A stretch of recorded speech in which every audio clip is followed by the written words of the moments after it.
What is going on, guys? Welcome to Greggles TV. This video is all about the first 50 tips and tricks to know about the Samsung Galaxy S23 Ultra. Without further ado, let's jump into our video. The first thing you want to do is open up your camera. Now, if you didn't know, you can open it one of two ways. You can swipe up and find your camera in your list of apps or hit it on your home screen. That's one way to open it. Another way is to double press the power button, so you can open up the camera that way. So once you have the camera open here, click on the gear in the top left.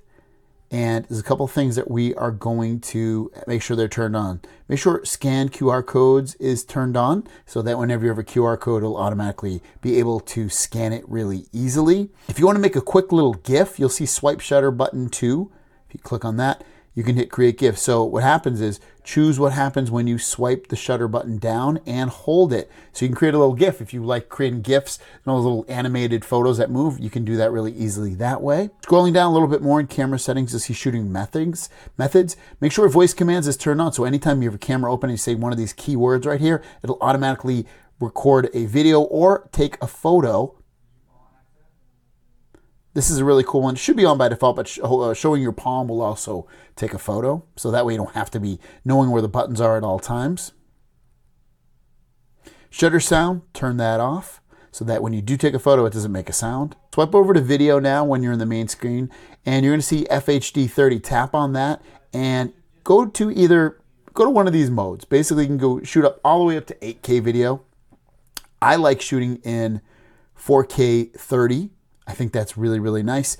And you still get all the added benefits of the stabilization and all that stuff. And then also to see if it's set. So on the front camera, do the same thing.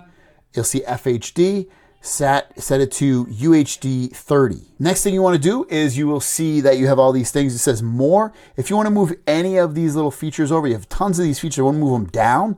All you got to do is hit the plus button right there, and you can drag and drop any modes that you want. So like, you know what? Let's see what we got in here. Maybe we want the portrait video. We're like, I really love portrait video. I want that to be in there somewhere. At the end of that, you can keep dragging these if you want. When you're done, hit save. And now you're going to see I have portrait video, photo, portrait. So you can add any of those modes in there that you want. On your home screen, press and hold. We see you get this little Google thing. If you press and hold, you want to get rid of that. If you swipe over, you have this on-off switch. If you turn it off, you no longer have it, but I like having it, so I'm going to keep it on. But if you want to turn it off, that is how you turn it off. While we have this on here, you see at the bottom here, wallpaper and style. It's an easy way to quickly change your wallpapers. You just tap on change wallpapers. You have these featured ones. You have your gallery, which is the photos you took. You have graphical colors. You can choose any of these. You can tap on it, hit next, apply, uncheck these if you want, and it'll end up setting it as your wallpaper. But if you go towards the bottom, you see Galaxy Themes. Tap on that. It's a full store of things that can change your phone like crazy. So it goes by default, since we're in wallpaper, it changed it to wallpaper. And you can, wallpaper. You can come in here and, search for any that you want and go into top, click the drop down, look at paid or free. And you're like, you know what? I love this one. You find the one you like. Maybe it's this beautiful scenery right here. Hit download, hit apply, and then you have a quick wallpaper. But also while you're in Galaxy Themes, if you go to themes itself, this will theme out your whole phone. So for instance, you like SpongeBob, you can pay $2, $3, and it changes your icons, changes your sounds, changes your wallpaper. You can even get a little preview of what it looks like on your phone. And for certain apps, it'll change the backgrounds and the colors and all that stuff of it. So go in there. There's free ones of this as well. So just make sure if you're looking for free or paid, you can have access to all of that stuff. Same thing with, let me go back in there. With icons, if you want to download icon packs, you have the ability to do that. Always on displays. So there's tons of stuff in here to download for free or paid when you go in there. Let's press and hold on the main screen again. And next we're going to go into settings. In settings, you have your home screen layout. You can change this so it's home screens only. Home screens only is just like an iPhone where you just have home screens. All your apps sit on those home screens. Or you can have home and app screens the way it is. And so what that means is if you swipe up, you have your apps that you can see, and then it goes back to basically your home screens left and right. Going back into home screen settings, you'll see home screen, app screen, and folder grids. If you change these to be bigger or smaller, you can see you can fit a lot more stuff or less if you want your icons to be bigger in the folders, the apps, and the folder grid, home screen grid. If you're still under home screen settings, lock home screen layout. If your parents or yourself keeps moving around the icons on their home screen, turn that on. It will stop them from doing that. I turn that on for all of my relatives that mess up their home screens. Add new apps to home screen. I like having that on, but that means is if you download a new app, it'll automatically add it to your home screen. If you want to hide apps on home and app screens, you can come in here and do that. Maybe you want to hide this ABC card for whatever reason, hit done, and it will be hidden. If you miss the old school app screen button on your home screen, you can turn that on and it will be a little at the bottom right, or it'll be right there. You see, just tap it and bring up your apps. That way you don't have to continually swipe up if you don't want to. Scrolling down towards the bottom here under the home screen settings, you'll see swipe down for notification panel. Make sure that's turned on. And what that does is no matter where you are from the top or the middle, it'll always bring down your notifications. These phones are really tall. You don't have to reach all the way up. You can do it from basically almost the bottom of the screen in order to see their notifications and your quick toggles. Speaking of your quick toggles, you saw swipe down twice, you can see them, or if you bring 2 fingers down, it'll bring them down instantaneously. That way you don't have to do 2 swipes. If you use 2 fingers, it'll bring them down. Otherwise, 1 finger will bring them down one at a time. And within here, you can do a couple things here. You can control your brightness of your display. You can also go into any of these quick toggles that you want. You can also rearrange these quick toggles. If you tap the 3 dots, you can see edit buttons. Tap on that. And you can add and remove any of these quick toggle buttons. So if you want any of these, all you do is click and drag these down to below and they'll be there for you. So maybe you want your secure Wi-Fi, bring that down there and it'll come. Otherwise, you can also, like I said, drag these up and they will go away. So it all depends on how you want that to be. And then when you're done, hit done. Couple of things right here. You'll see device control. If you tap on that, that's going to allow you to open and control any of your smart things if you have a smart thing set up. Also, you'll see media output. If you tap on media output, this allows you to connect to different devices with audio and things like that, so that you can hear the sound. Maybe it's connected to 2 Bluetooth sources. It's only playing out of one. You can have a little button down here. You can tap and it'll go to that other one or play it on both. Next one, let's go into the gallery app. So in the gallery app, they have a new thing here. You can actually take a stick, basically create a sticker out of it. So you're going to see I have myself right here. I'm going to press and hold on myself. And when I do that, you see it kind of like that. I can copy myself and paste it into another app. I can share it or I can save it as an image. So if I save it as an image, this image is now saved. You can say I have just a background photo. So if you love capturing photos of something and taking the background out, I'll show you how to take a picture of this real quick. All right, I took a photo of that little box, and maybe I want to just capture that. I don't want anything else in it. So I press like that. Again, I can copy, I can share it, or I can save it as an image. And now I can basically put that wherever I want, and I have a blank background image that I can send somebody, and I won't have anything else in the background. I know you see some black there, but it's literally just a blank background. So it's really, really cool stuff. iPhone has had this for a bit, and now the Galaxy Gallery app has it as well. Your phone has an S Pen, so if you tap that out, automatically with the screens off, you can start to write. It even tells you the first time it'll tell you to write, and you can continue writing and write what you want. And save it. Do your grocery list in a pinch. Peas, carrots, slice of carrots, and then save it. And again, you'll have access to that. And it'll automatically save for you, or you can just put it back in and it'll automatically save to you. Also, while you have the S Pen out, if you want, the way you use it, you'll see this little thing here, and you can come in here and choose any of these that you want, from translating stuff to Smart Select and creating notes, things like that. You can add more if you want under there. That you'll see the shortcuts. It'll load these up, and if you want to add any or remove any, just hit the X, or the minus, I should say, to delete those. And if you do delete any of those, you can also add if you want. So maybe you want AR Doodles, you can add that in there or remove it. And then when you're done, just hit the home button. Swiping down from the top, if you want to turn your phone off without touching any buttons, you'll see this button right here. Power button, tap that, you can power it off, restart, or make an emergency call. Swipe down again. Let's go to the gear. This is going to bring up settings. At the top here, you can search for any setting that you want. If you're not sure where it is, you can do that. Maybe it's refresh rate. You can type in refresh and see if anything comes down, or if nothing does. Maybe you can do brightness. And there you go. It brings up all the brightness display sections in here that you can go to. So it's a really good and easy way to find it. If you're not sure how to navigate the settings, use that search button at the top there. Go into connections. While you're in connections, tap on Wi-Fi. Hit the three dots in the top right. Go to advanced settings. And network notification, turn that off. That's going to stop you from getting network notifications whenever it determines that there's a open network near you. It gets really, really annoying stuff. Next would be if you want to share Wi-Fi. If you're already connected to that Wi-Fi, you can hit the gear right next to it right here, to the Wi-Fi if you're in there. And there's a couple things you can see in here you can do is, if you want to do quick share this network with a nearby galaxy, they'll be able to connect without entering the passwords. You can tap that, or you can do QR code and tap on that, and that will create a QR code that somebody can scan and automatically connect to the Wi-Fi. Next, under settings, go to sounds and vibrations. You can come in here and choose between if you want a sound or a mute sound. Come in here and change your ringtones to whatever you want. Same thing with your notification sounds as well. You also have your system sounds that you can come in here and turn certain things off. You don't want to hear like when you're typing, or if it's starting to charge, you can turn all those sounds off right there. You can also change vibration feedback, which I do like to turn all of that stuff off. I don't want any vibration feedback for any of that stuff. You can turn it all off right there or on. Going back to sound, you'll see volumes. You can come in here and control any of your volumes really easily. You have your sound quality and effects. Tap on that.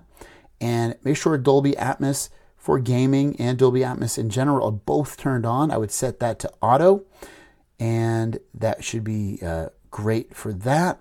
While you're under settings, go to notifications and then go into advanced settings. You're going to see show battery percentage. Turn that on or off if you want to see your battery percentage in the top of your phone. I love seeing that, so I keep it on. I think it's a very, very important one. If you missed a notification, you can tap on notification history, and if you have that on, that will show you any recent and snooze notifications that you may have missed. Still under here, if you go to wireless emergency alerts, if you want all of these, you can hit allow all alerts or turn some on and off right here just by hitting the quick toggles next to them. Settings and then display. You can see it's under light and dark. So you can choose the backgrounds to light or dark modes if you want, or you can do dark mode settings so that like it turns on when it's sunset and then turns back off when it's sunrise. And then you also have adaptive brightness, which I usually have on. That will change if you have it on. What that does is it changes the brightness of your display depending upon which situation you're on. If it's dark, it'll be darker. If it's really bright out, the screen will be as bright as it can get. You can also have extra brightness on to get the most brightness from your display, but it will use more battery life. Adaptive or motion smoothness, change that to adaptive so you get the smoothest display that Samsung has to offer. You have your font size and style. I like to have it a little bit bigger. This is where you can change it. You can also change your font styles if you want, download fonts. Going back, you're going to see screen zoom. If you want to make your screen easier to read, move this forward. If you want to make it smaller, depending upon how your eyesight is, you can set the zoom of the screen. Screen resolution, by default, it's at 1080p plus. You pay for a 2K plus resolution display. Why wouldn't you have it set to that? You're crazy if you don't. I can understand if you're trying to do it for battery, but if you're trying to do that, might as well just get an S23 Plus. That has a 1080p plus resolution max. This is 2K plus. Take full advantage of it. Why the heck not? Screen timeout, set that to 2 minutes. That's the most perfect time before the screen goes off. Easy mode, if you're an adult who just wants a very simple experience, turn that on. Edge panels. This is a cool one. Basically what this does, you probably couldn't see it, but it has this little thing over here that allows you to have these little apps over here and other certain things as well. And you can hit the pencil and add more apps on the side so you can easily access them if need be.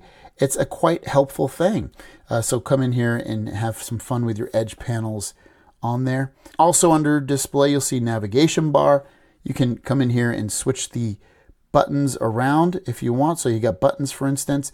You can see I can make it so the back button's on the left if you're used to like that on your Android phone, or if you like it on the right, like Samsung has by default, you can do that. You can also do swipe gestures, which generally, I'll be honest, I do generally prefer on these slab phones.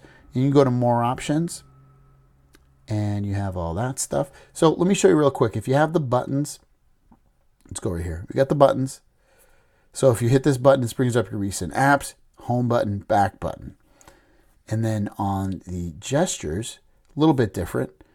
You can do these different things. So like, oh, that's the recent apps button. This is home button. This is the back button. If you want to do it like that way, that's something Samsung does. But if you really want to do it the traditional way, the way that Samsung or Google has intended for you to handle this, then you should be doing it like they do it. So that would be, you have this, and just to show you some stuff, you can swipe up and hold to bring up your recent apps. You can swipe from the right to go back and swipe up quickly just to go home. So I actually like these ones the best on these slab phones like I mentioned. So it's pretty cool. Under display, accidental touch protection, turn that on. It's a good one to have. It's probably already turned on, but basically if your phone's in a dark place, it won't make a movement. If you're juggling it around, it won't turn your phone off. Turn your phone on, I should say. Touch sensitivity. If you have a screen protector on, turn this on so that your screen's more sensitive and is better at showing it. Show charging information, show battery level and estimated time until when always on display is on, off, not shown. I would turn that on. It's kind of a cool thing. Next, under settings, you want to go into security and privacy. This is where you can do some stuff that you probably want to do, such as find my mobile. Make sure that's turned on. It's going to allow you to find your phone when it's turned on from the Samsung Galaxy site and from other Samsung Galaxy devices. The other ones are biometrics. Make sure you turn this on. You can see you can register your face too. So I haven't registered my face. So we'll do that real quick on here. All right, I'm going to hit continue. It's going to register my face. I'm going to take off my glasses. All right, my face is now registered. And while I'm on here, face unlock's turned on. Stay on the lock screen until swipe. So when you unlock with face recognition, you'll stay on the screen until you swipe up. Turn off this feature to go directly into the last screen. So turn that off. Make sure that's off. It'll make using it a lot more easy. Require eyes open, honestly. Doesn't bug me. I'll turn that on, but you can keep it off if you want more security. Brighten your screen. Fingerprints. Let's go into that next. And under fingerprints, you can add more fingerprints if you want. All right, so the next thing you want to do is go back to settings and then advanced features. Tap on labs, multi-window for all apps. So I know like Instagram has an issue with going multi-window unless you turn this on. So turn that on. Full screen in split view, swipe for pop-up view, swipe for split screen. So these are just different things that you can do to easily multitask in for your phone. Under advanced features, go to side key. You're going to see quick launch camera. That's where we double press the power button and it opened the camera. Press and hold. Change this to power off menu. Unless you absolutely love using Bixby, change it to power off menu. That way, when you press and hold this, it will bring on your power button. Mine's not, because I have mine set up with something called Good Lock. So that's why when I press and hold, it does something else. Advanced features, motions and gestures. Lift to wake, turn that on. I turn all of these on. They're pretty cool. They're just different things. If you double tap the screen or double tap it to turn it on and off, keep screen on while viewing. So basically the screen should stay on while it sees your eyes and things like that. Some cool stuff in here. Next, if you want to make your phone feel super fluid and fast, go to settings, go to about phone, then go to software information. Work your way down until that you see your build number. Tap on that, like I think it's 7 times. Put in your lock screen code. Then when you go back to settings, go all the way down, you see developer options. You're going to go down a little bit more and we are going to reduce the animation so that the phone feels faster. This is a cool one. I do this every time on every phone. it makes them feel super fast. Even if you thought it felt fast before, it's going to feel faster now. It reduces the look and the feel of that animation. If you want to multitask, a quick and easy way to do it is bring up your recent apps here and press and hold on the app icon. You can see it automatically went into half screen, and then down here you choose the other app that you want. Maybe you want your settings app, and you can put a video here, a game here. That way you can multitask. You can turn this sideways so you have both. You can change the size. If you want one to be bigger or smaller, you can tap these three dots in the middle to rearrange them. You can tap these three dots and save them, and it will save them to your sidebar right here, and you can easily open those up. So if you see, I have like YouTube and this other one here. So it's really, really cool stuff. All right, guys, there you guys go. Those are my tips and tricks for the Galaxy S23 series of phone, S23 Ultra to be exact. If you have any tips and tricks that you absolutely love all the time that you set up, let us know in the comments down below. Have a great day, and we'll see you down the road. Peace.